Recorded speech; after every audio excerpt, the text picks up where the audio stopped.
ஓம் மகிஷத் அஜாய வித்மகே சண்டகஸ்தாம் தன்னோ வாராகி பிரஜோதியாத். ஆஸ்ட்ரோ கிளீட்ஸ் நேயர்களுக்கு அடியேன் உங்கள் சிவயோகி சிவசக்திமான் சுவாமிகள் வணக்கத்தை தெரிவிச்சுக்கிறோம். இந்த பதிவுல குரு பயிற்சி பலன் தான் சொல்ல போறேன் 12 ராசிகளுக்கு. அதுல இது விசேஷமான குரு பயிற்சி. ஏனென்று சொன்னால் உச்சம் பெற்ற குருவா சொல்லப்படுகிறார். மிதுன ராசியிலிருந்து குரு பகவான் வருகின்ற 1/6/2026 அங்கிருந்து கடகராசியில வந்து அமர்கிறார். அவருடைய உச்ச வீடு அது சொல்லப்படுகிறது. அதனால பலன்கள் வித்தியாசமா இருக்கும். ஏனென்றால் அவர் அதீத சக்தியோடு விளங்கப் போகிறார். குருவுடைய இருக்கும் இடமும் சரி, பார்வை பலனும் நல்லபடி நடக்கப் போகுது. மதவாதிகள் ஒன்றிணைவார்கள், போர் பதற்றம் நீங்கும், விபத்துகள் குறையும், இயற்கை பேரழிவுகள்லாம் கண்டிப்பா கொஞ்சம் குறைஞ்சுதான் இருக்கும். எல்லாமே இந்த குரு பயிற்சியில நடக்க போகுது. அதனால ஆரம்பம் கஷ்டமா இருந்தாலும் முடிவு சுபம்னு சொல்றோம் இல்லையா, அது மாதிரி தான் நடக்கும்.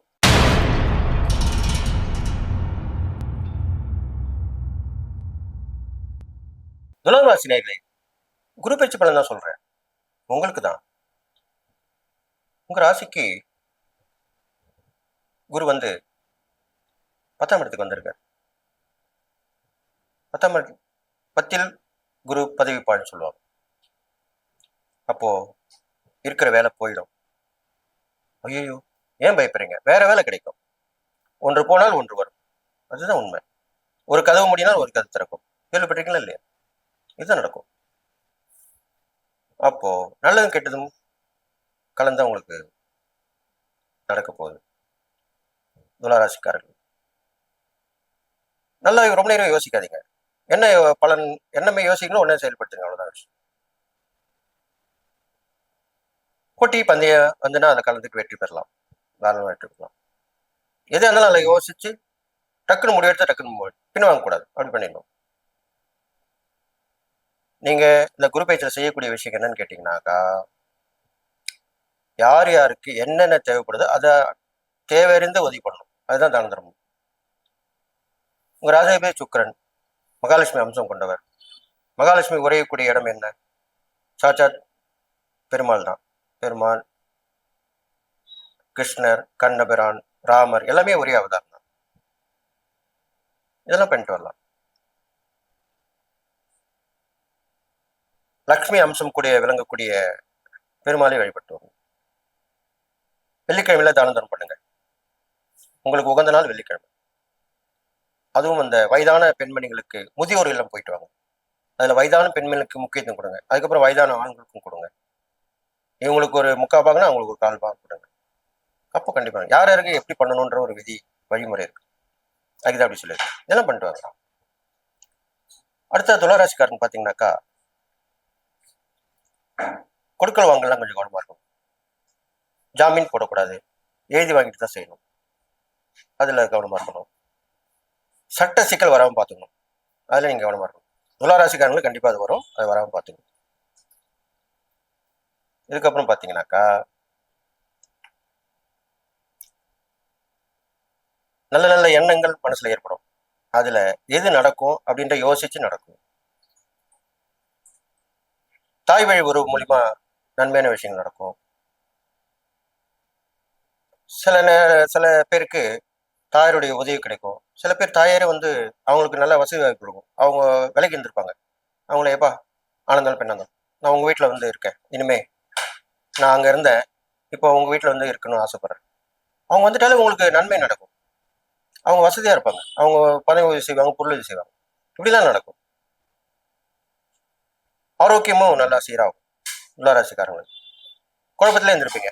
நம்மளுக்கு என்ன நடக்குது, ஏன் நடக்குது, நம்ம உடம்புல என்னென்னவோ நடக்குது, எதுவுமே கண்டுபிடிக்க முடியல நினைச்சுட்டு இருப்பாங்க இல்லையா? அதெல்லாமே கண்டுபிடிச்சு சரி பண்ணிடலாம். சரி பண்ணி விடலாம். அப்ப என்ன கண்டிப்பா நல்லது நடக்கும். ஏன் நடக்கும். அடுத்த துளாராசிக்காரங்களுக்கு ரொம்ப ரொம்ப கவனமா இருக்கணும். தவறான பழக்கங்கள்ல நீங்க மீண்டு வரணும். உங்களுக்கு அவ்வப்போது வந்து எட்டி எட்டி பார்க்கும். அதுல பிரச்சனையும் வரும். ரொம்ப கவனமா இருக்கணும் தானே. போகாம இருக்கிறது நல்லது. அப்படி போனாலும் உங்களை லிமிட் என்னவோ அதை பார்த்துட்டு வந்துடும். அவ்வளவுதான். அதுல இருந்து மீண்டு வரதை பார்க்கணும். தப்பிச்சு வரதை பார்க்கணும். சொல்றோம் இல்லையா, நான் கூட போனப்பா, அவன் மாட்டிக்கு நான் தப்பிச்சிட்டேன் சொல்றேமா இல்லையா? அது மாதிரிதான் நடக்கும். இதுக்கப்புறம் பாத்தீங்கன்னாக்கா, தான தர்மங்கள் நிறைய பண்ணிட்டு வாங்க. நிறைய பெண்களுடைய வாழ்வு வாழக்கூடிய வாழ்வாதாரம் சொல்லு இல்லையா, பெண்களுடைய பாதுகாப்பு அது கண்டிப்பா சொல்லியாகும். பெண்களுக்கு பாதுகாப்பு இப்போ ரொம்ப குறைவாக தானே இருக்கு. அதுல இந்த துளாராசிக்காரங்கள் பெண்களுக்கு பாதுகாப்பு கொடுக்கறத ஒரு முன்னுரிமை எடுத்துட்டு பண்ணீங்கன்னா உங்களுக்கு நல்ல பேரும் கிடைக்கும், புண்ணியமும் கிடைக்கும். பெண்கள், பெண் குழந்தைகள், மூதாட்டிகள் எல்லாருக்குமே இப்ப பாதுகாப்பு இல்லாம இருக்கு இப்போ உள்ள காலகட்டத்தில். அதை யோசிச்சு என்ன பண்ணலாம்னு யோசனை பண்ணி அவங்களுக்கு உங்களால் முடிஞ்சதை பண்ணலாம், இல்லை ஒரு ஒரு குழு ஏற்படுத்தி பண்ணலாம். இது மாதிரிலாம் பண்ணிட்டு வரலாம். அப்போ பெண்கள் பாதுகாப்புக்கு நீங்க முன்னுரிமை கொடுத்தீங்கன்னா உங்கள் வாழ்க்கை கண்டிப்பா சிறப்பா இருக்கும். அதே மாதிரி லக்ஷ்மி வாசம் செய்யக்கூடிய இடங்களுக்கெல்லாம் சென்று வரலாம். லக்ஷ்மி குபேரர் கோயில் போயிட்டு வரலாம். நீங்க கண்டிப்பா போயிட்டு வரணும். போயிட்டு வரது மட்டும் இல்ல, அந்த குபேர் கோயில் போயிட்டு வந்துட்டு நிறைய பேருக்கு தான தர்மம் பண்ணணும். என்ன எப்படி சொல்றீங்க? லட்சுமி குபேர் கோயில் போயிட்டு தான தர்மம் பண்ணணும். ஆமா, தான தர்மம் பண்ணாதான் உங்களுக்கு அந்த இறக்க தான் ஊற்று சுரக்கும்னு சொல்லுவாங்க. அந்த மாதிரி நீங்க கொடுக்க தான் உங்களுக்கு வந்து சேரணும். எல்லாமே நல்லபடியா நடக்க போகுதுன்னு சொல்லிட்டு இந்த துளாராசிக்காரங்களுக்கு நான் சொன்ன இறைப்பறிகள் தானே கடைபிடிச்சு வந்தீங்கன்னா கண்டிப்பா வாழ்க்கையில முன்னேற்றம் அடைவீங்க. விட்டதை பிடிப்பீங்க, இழந்ததை மீட்டு எடுப்பீங்க. ஒரு புதுவிதமான மனிதரா திகழ போறீங்க. வாழ்க்கையில உங்களை எல்லாமே தேடி வரும். அதை ஏற்க தயாரா இருங்க அப்படின்னு சொல்லி நீங்க எப்பவுமே நல்லதா இருப்பீங்க அப்படின்னு சொல்லி வாழ்த்தி விடைபெறுகிறேன். நன்றி, வணக்கம்.